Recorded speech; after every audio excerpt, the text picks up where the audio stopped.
जो India mart से product खरीद रहे हैं बल्क में और अमेजोन पे बहुत अच्छे लेवल पे बेच रहे हैं। इंडिया मार्ट से सस्ते में प्रोडक्ट लो और अमेजोन पे हाई मार्जिन में बेच दो। 50 में इंडिया मार्ट से प्रोडक्ट खरीदो और अमेजोन पे 300 में बेच दो। I used to buy from India Mart and sell it on Amazon. क्या सच में इतना प्रॉफिटेबल और इजी है? सब कुछ जानेंगे आज की इस वीडियो में। तो हेलो दोस्तों, क्या हाल है आपके? मेरा नाम है प्रभात और मेरे इंस्टा फीड पे ऐसी बहुत सारी रील्स आ रही है जिसमें बताया जा रहा है कि इंडिया मार्ट से 50 रुपए का प्रोडक्ट खरीदो और फ्लिपकार्ट और अमेजोन पे 300 रुपए का बेच दो। हर ऑर्डर पे 100 से 200 का प्रॉफिट होगा। तो क्या सच में ऐसा होगा? तो जब मैंने ये देखा तो मुझे भी काफ़ी सही लगा कि आइडिया तो काफ़ी अच्छा है। तो चलो यही काम करते हैं। घर बैठे बैठे आराम से पैसे कमाने की निंजा टेक्निक मिल गई है। तो आपने भी कुछ ऐसा ही सोचा होगा। तो आते हैं अब मेन पॉइंट पे। जितना इजी और प्रॉफिटेबल ये बता रहे हैं, असल में ये उतना इजी और प्रॉफिटेबल है भी कि नहीं। एक विनिंग प्रोडक्ट है। मेरे जैसे लाखों मिले होंगे तुझको पिया, मुझे तो सेम प्रोडक्ट इंडिया मार्ट पर 135 का मिल रहा है और अमेजोन पर 699 का सेल हो रहा है। बेस्ट सेलर की कैटेगरी में भी है और फ्लिपकार्ट पर 499 का सेल हो रहा है और 495 पर सेल करने पर 391 की सेटलमेंट मिल रही है। तो जो भाई ने इंडिया मार्ट पे प्रोडक्ट दिखाया है वो 3 मोड वाला है और जो अमेजोन पे दिखाया है वो 4 मोड वाला है। तो कॉमन सेंस वाली बात है कि 4 मोड वाली ज्यादा महंगी में बिकेगी। तो भाई ने ध्यान नहीं दिया होगा मोड पर, शायद गलती से हो गया होगा। तो हम लोग अमेजोन वाले प्रोडक्ट को छोड़ते हैं क्योंकि हमारा दिल बहुत बड़ा है और हम फ्लिपकार्ट वाले प्रोडक्ट को पकड़ते हैं क्योंकि फ्लिपकार्ट वाला प्रोडक्ट सही दिखाया भाई ने। वो 499 का ही है और 3 मोड का ही है।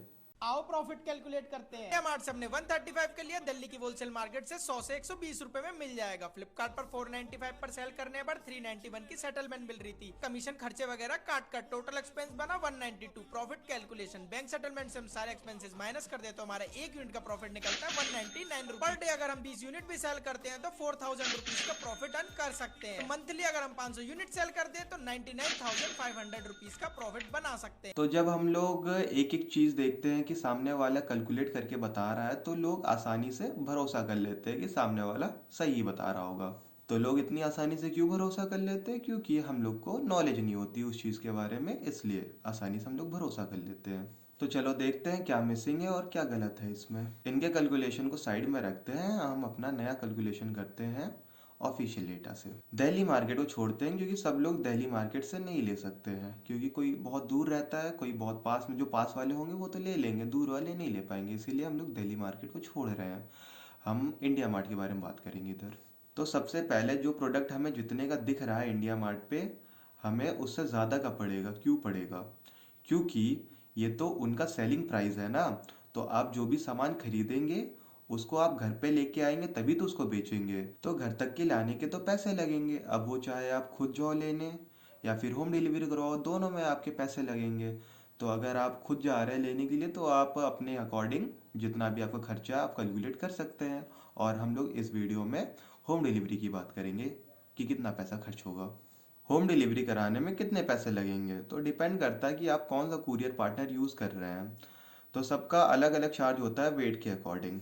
तो हम अपना एक पीस 500 ग्राम का मान लेते हैं जिससे कैलकुलेशन करने में आसानी हो। स्टार्टिंग में हम कम ही क्वांटिटी ऑर्डर करेंगे, तो हम मान लेते हैं कि 250 क्वांटिटी ऑर्डर कर रहे हैं, यानी 250 पीसेस। हमारे 250 पीस है और हर पीस का वेट है 500 ग्राम।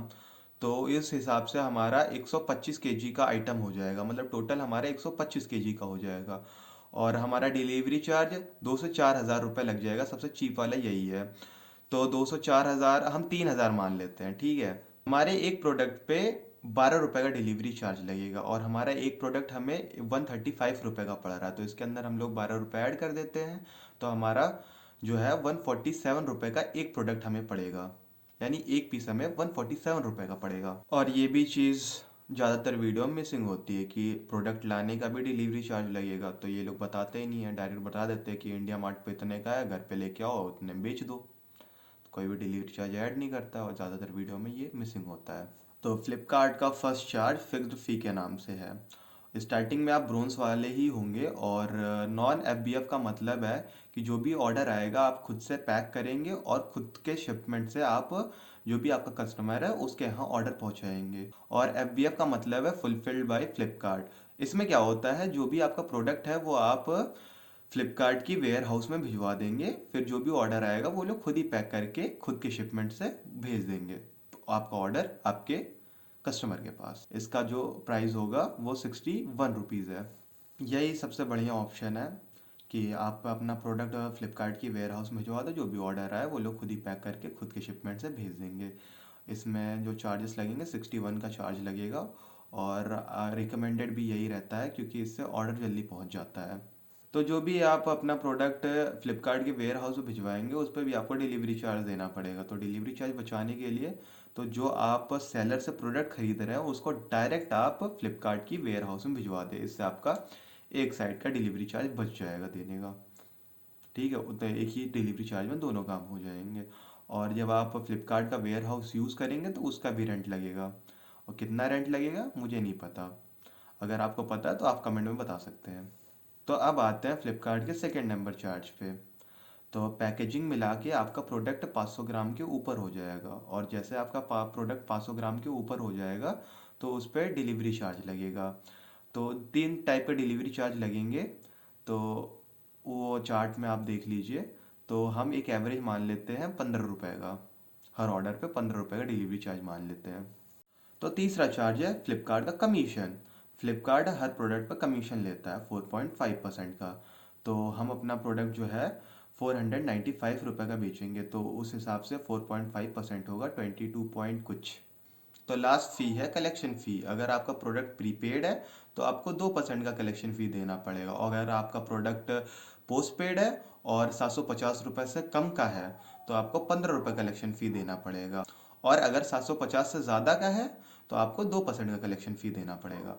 तो हम अपने केस में एक एवरेज मान लेते हैं 12 रुपये का, मतलब हर ऑर्डर पे 12 रुपये का हमें कलेक्शन फ़ी देना पड़ेगा। तो सारे चार्जेस को प्लस करने के बाद हमारा एक प्रोडक्ट हमें 257.27 का पड़ रहा है। इस वीडियो में रिटर्न और रिफंड में मिसिंग है। सबसे ज़्यादा रिटर्न क्लोथिंग और फैशन वाली कैटेगरी में होता है, 25 to 40% का रिटर्न होता है, और हमारी कैटेगरी में कुछ 5 से 12% के आसपास का रिटर्न होता है। तो हम अपने लिए 10% का मान लेते हैं। अब आते हैं, अगर कोई प्रोडक्ट रिटर्न हो रहा है तो हमें फ्लिपकार्ट को कितना चार्ज देना पड़ेगा। सबसे ज़्यादा लॉस यहीं पे होता है सेलर को, जब प्रोडक्ट रिटर्न आने लगता है।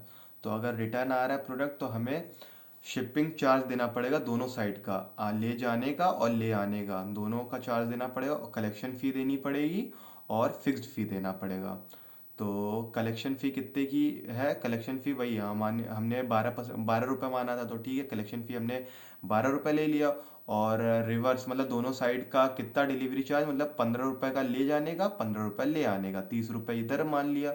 और फिक्स्ड फ़ी जो कि हमारा 61 रुपीज़ है, ठीक है। तो सबको ऐड किया तो 103 पॉइंट कुछ रुपए आएंगे। तो हमारी कैटेगरी के अकॉर्डिंग हमारा 10% प्रोडक्ट रिटर्न आ जाएगा, यानी हमारी क्वांटिटी है 250 की क्वांटिटी है, तो उसमें से हमारा 10% प्रोडक्ट वापस आ जाएगा, तो 250 का 10% 25 होगा, और हमारा हर एक रिटर्न पे 103 रुपये का लॉस हो रहा है।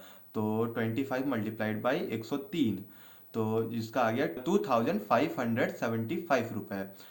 तो हमारा हर एक प्रोडक्ट पे कुछ 10.3 रुपये और बढ़ जाएगा। तो हमारा प्रोडक्ट इतने का था, इसके अंदर हमने 10.3 और ऐड कर दिया, तो हमारा अब हो गया 267.57। तो भाई के कैलकुलेशन के अकॉर्डिंग भाई को बैंक सेटलमेंट 391 की मिल रही है, और असल में हमें 227.43 की मिल रही है। काफ़ी डिफरेंस है। और अभी इतना ही नहीं है, मेन झोल तो अभी बचा हुआ है। तो पैकेजिंग फ़ी इन्हीं का ले लेते हैं 10 रुपीज़, हाँ इतना ही पड़ना चाहिए, 10 रुपीज़ ले लिया। जीएसटी भी इन्हीं का ले लेते हैं 29 रुपीज़, ठीक है। तो अपने प्रोडक्ट में ये दोनों कॉस्ट और ऐड करने पे हमारा फाइनल प्रोडक्ट कॉस्ट हो गया 306.57 रुपीज़। तो अगर बिना गूगल एड्स के हमारा प्रोडक्ट ऑर्गेनिक तरीके से सेल हो रहा है तो हमें हर एक प्रोडक्ट पे 188 रुपीज़ के आसपास का प्रॉफिट होगा। लेकिन एक बिगनर्स के लिए स्टार्टिंग में ऑर्गेनिक सेल्स लाना बहुत मुश्किल है।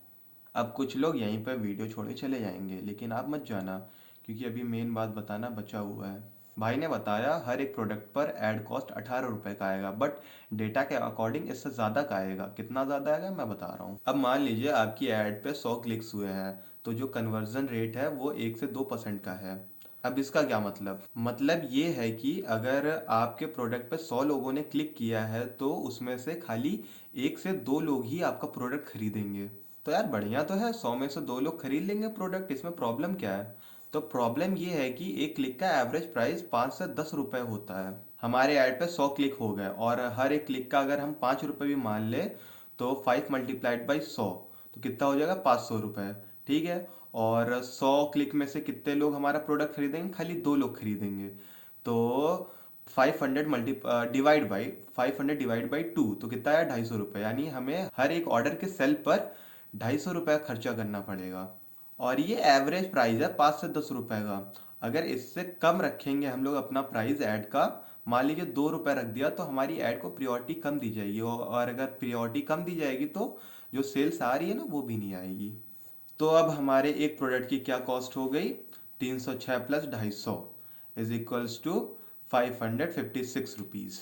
हमारे हर एक सेल पे हमें 61.57 रुपीज़ का लॉस हो रहा है। बाकी आप समझदार हैं ही हैं तो आपको पता ही चल गया होगा कि लॉस हो रहा है या प्रॉफिट हो रहा है। ऐसे केस में इंडिया मार्ट से सामान खरीदा और अमेजोन फ्लिपकार्ट में बेच दिया। तो अब ऐसा है नहीं है कि सारे प्रोडक्ट पे लॉस ही होगा, कुछ अच्छे प्रोडक्ट होते हैं जिसमें प्रॉफिट होगा। तो आपका जो भी प्रोडक्ट है एक बार ऐसे कैलकुलेट करके देख लीजिए। अगर आपको कैलकुलेशन के बाद प्रॉफिट हो रहा है तो बेशक आप बेच सकते हैं आराम से। सारे प्रोडक्ट मतलब ऐसा नहीं कि सारे प्रोडक्ट पे लॉस होता है या सारे प्रोडक्ट पे प्रॉफिट होता है। कुछ प्रोडक्ट लॉस देते हैं, कुछ प्रोडक्ट प्रॉफिट देते हैं, तो आप प्रॉफिट वाला चूज़ कर सकते हैं। एक बार ऐसे कैलकुलेशन करिए, प्रॉफिट मिल रहा है आराम से बेचिए। ठीक है, वीडियो को यहीं पे ख़त्म करते हैं। अगर आपको ये वीडियो अच्छी लगी हो तो वीडियो को आप लाइक कर सकते हैं। ऐसे ही अगर आपको और इन्फॉर्मेटिव वीडियोस देखनी है तो आप चैनल को सब्सक्राइब भी कर सकते हैं।